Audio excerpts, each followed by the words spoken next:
Les fausses alarmes. Le règlement en vigueur s'applique à tout propriétaire d'un système d'alarme incendie relié et installé dans un bâtiment situé sur le territoire de la ville de Saguenay. Qu'est-ce qu'une fausse alarme? C'est une alarme incendie non fondée, c'est-à-dire un signal sonore ou visuel indiquant le déclenchement d'un dispositif d'alarme incendie qui, après vérification humaine ou électronique de la situation, ne nécessite pas l'intervention du service de sécurité incendie, et ce, en raison de l'absence de preuve de l'existence d'un incendie. Conséquence d'une fausse alarme. Le propriétaire d'un système d'alarme incendie qui est à l'origine d'une alarme non fondée reçoit un billet d'infraction l'informant du montant de l'amende qu'il doit payer. Une amende supplémentaire est imposée pour chaque alarme non fondée subséquente. De plus, le propriétaire recevra, de l'autorité compétente, un avis de correction l'informant de l'obligation d'apporter à son système les modifications nécessaires de façon à le rendre conforme aux dispositions prévues à l'article 4 du règlement municipal, et ce, à l'intérieur du délai fixé de 30 jours. Lorsque la Ville est informée que l'alarme incendie est non fondée, le déplacement d'une équipe sur les lieux n'est pas obligatoire pour que soit émise l'infraction. Quels sont les différents types de fausses alarmes possibles? Une alarme de nature accidentelle résultant d'une mauvaise manipulation ou de travaux.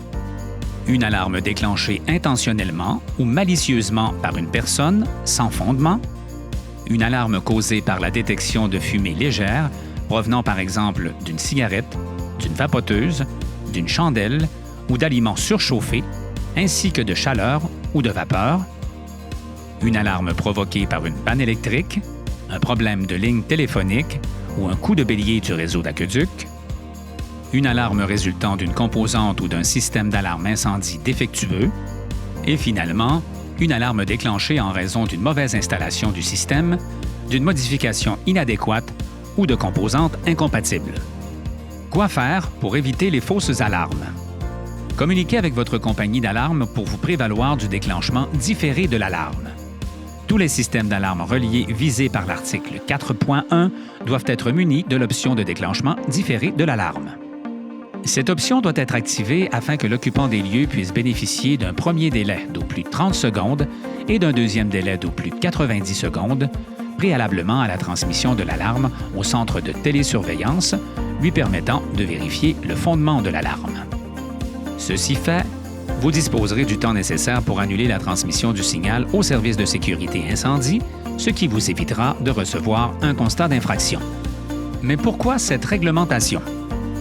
Il s'agit de réduire la quantité de sorties jugées non nécessaires afin de conserver tous les effectifs disponibles prêts à intervenir lors d'un réel incendie, en plus de réduire les coûts inhérents au déploiement de casernes pour des fausses alarmes.